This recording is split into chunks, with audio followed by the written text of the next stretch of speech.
ذہن ایسا تھا کہ میں کسی بات کو ہوتے ہوئے دیکھ لیتا تھا تو مجھے وہ یاد رہتی تھی، لیکن ایک وقت میں میرے ذہن کے اندر پسی ایسی آ گئی کہ جیسے میں ایک وقت میں کسی شخص سے ملنے گیا، میں نے اس کا دروازہ کھٹکایا اور میں بھول گیا کہ میں کیوں یہاں پہ آیا ہوں، میں وہیں سے واپس چلا گیا اپنے گھر میں۔ ایسی پستی نے میرا پیچھا کیا اور میرے تعلقات میرا کچھ نہیں کر سکے۔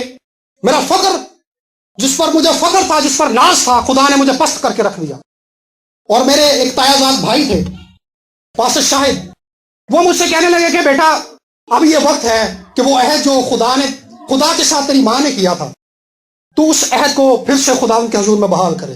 اگر تو خدا کے حضور میں نہیں جائے گا تو پستی کی زندگی ہی گزارے گا۔ میری ماں جو تھی اس دوران میں دعا اور روزے کے اندر بیٹھتی تھی کہ خداوند میرے بیٹے کو واپس لے کر آ، میرا بیٹا تیری راہوں سے دور چلا گیا ہے۔ والدین ہوتے ہوئے آپ کی یہ دعائیں آپ کے بچوں کے لیے بہت فائدہ مند ہیں۔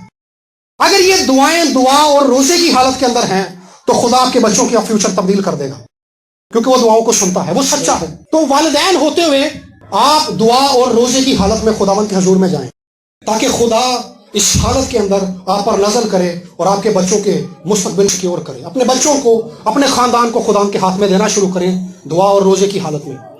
اور میں چرچ میں جانا شروع ہو گیا، جس چرچ میں اب جاتا ہوں، میں وہاں پہ خدمت بھی کرتا ہوں، ورلڈ سیلیبریشن چرچ منسٹریز۔ اور آپ یقین کریں کہ اس چرچ کے لوگ مجھے نہیں جانتے تھے، پاسٹر صاحب مجھے نہیں جانتے تھے، ہمارے محلے میں ہے وہ چرچ۔ تو جو پاسٹر شاہد تھے وہ اس چرچ میں پاسٹر تھے، اسسٹنٹ پاسٹر تھے، تو وہ مجھے لے کر گئے۔ تو جو وہاں کے سینئر پاسٹر صاحب تھے ان سے میری پہلی ملاقات، وہ میری زندگی کے بارے میں نہیں جانتے تھے۔ تو دعائیہ میٹنگ ہو رہی تھی، سب نے ہاتھ آسمان کی طرف اٹھائے ہوئے تھے اور ہاللویا ورشپ سانگ گایا جا رہا تھا۔ تو پاسٹر جسٹن نے میٹنگ کو رکوا دیا، اور حیران کن بات یہ تھی کہ اس دن اس کلیسیا کے لوگ جو تھے وہ خادمین کی دعائیہ عبادت ہوتی تھی، اس دن وہ دعا اور روزے کے اندر بیٹھتے تھے۔ جو کلیسیا کے پاسبان تھے وہ دعا اور روزے کے اندر بیٹھ کر دعائیہ میٹنگ کرتے تھے اور شفایت کرتے تھے۔ حالانکہ میں تو پاسٹر نہیں تھا، میں تو توبہ بھی ابھی ادھی کی تھی، میں توبہ دو نئی توبہ سی، تو ابھی میں گیا ہی تو پاسٹر صاحب نے میٹنگ کو رکوا دیا، گیت کو رکوا دیا۔ پاسٹر صاحب کہنے لگے کہ یہ شخص جو میرے سامنے کھڑا ہے، یسوع مسیح نے مجھ سے ہم کلام ہو کر کہا ہے کہ اس کو میری خدمت کے لیے مسا کر دو، کیونکہ اس کو میں نے اپنی خدمت کے لیے ماں کے پیٹ ہی سے چن لیا ہے۔ اور میں اس بات کو جانتا تھا کہ اس بات میں صداقت ہے، اس بات میں سچائی ہے، کیونکہ میں تو جانتا تھا کہ میری ماں نے عہد کیا ہوا ہے۔ اور عین اسی وقت پہ جب پاسٹر صاحب یہ کہہ رہے تھے، میں نے کھلی آنکھوں سے دیکھا کہ میرے لیفٹ سائڈ پر ایک شخص ہے، اور وہ شخص ایک تخت پر بیٹھا ہوا ہے، اور اس کی داڑھی اور سر کے بال سفید اون کی مانند ہے، اور اون کے اندر ایک پیلا پن ہوتا ہے، بھیڑ کی اون کے اندر، اس کے اندر وہ پیلا پن نہیں تھا، وہ سفید تھی، براق تھی۔ اور جیسے ہی میں نے اس شخص کے چہرے پر نظر کی، اس کے چہرے سے ایک ایسا نور نکل رہا تھا جو میری زندگی پر ایسے اثر انداز، اور آپ یقین کریں کہ میں نے چلتی عبادت کے اندر اپنی آنکھوں کے آگے اپنے ہاتھ رکھ لیے تھے، کیونکہ میری آنکھوں کے اندر سخت نہیں تھی کچھ نور کی برداشت کر سکے۔ اور عین اسی وقت پر پاسٹر صاحب نے کہا کہ یسوع نے کہا ہے کہ داؤد کو خدمت کے لیے مسا کر دو۔ اور اس شخص کو دیکھتے ہی یہ بات مجھ پر ظاہر ہو گئی، مجھ پر یہ بات رویل ہو گئی کہ یہ شخص یسوع مسیح ہے۔ اور خدا نے اس دن مجھے کہا کہ میں نے تجھے خدمت کے لیے چنا ہے، تو میرا کلام سنا، میں تجھے استعمال کروں گا اور تو میرے اس جلال کا گواہ ہے۔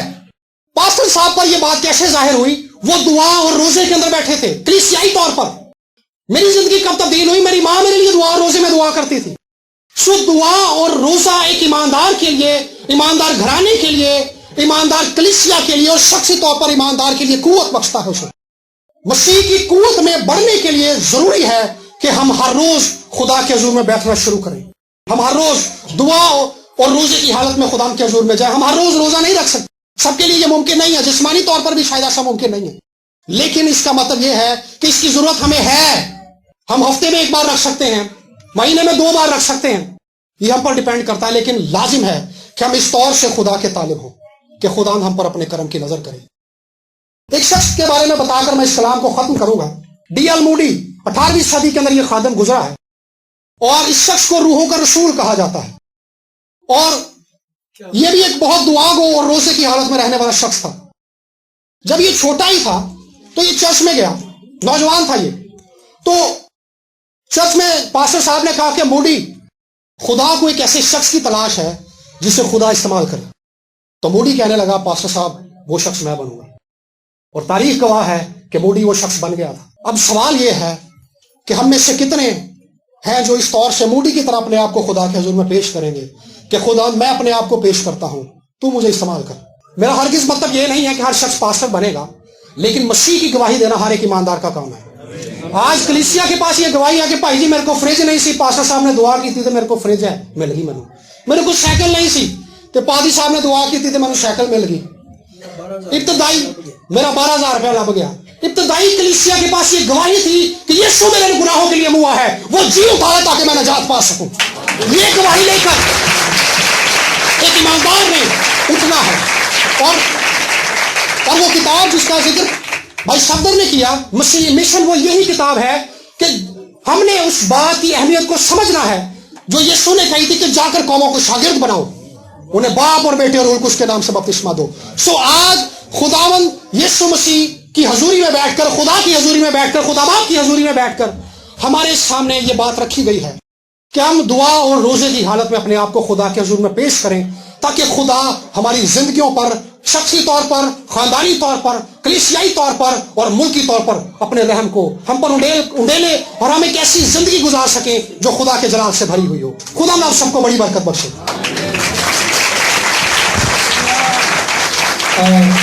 آئیے زوردار تعریف کریں.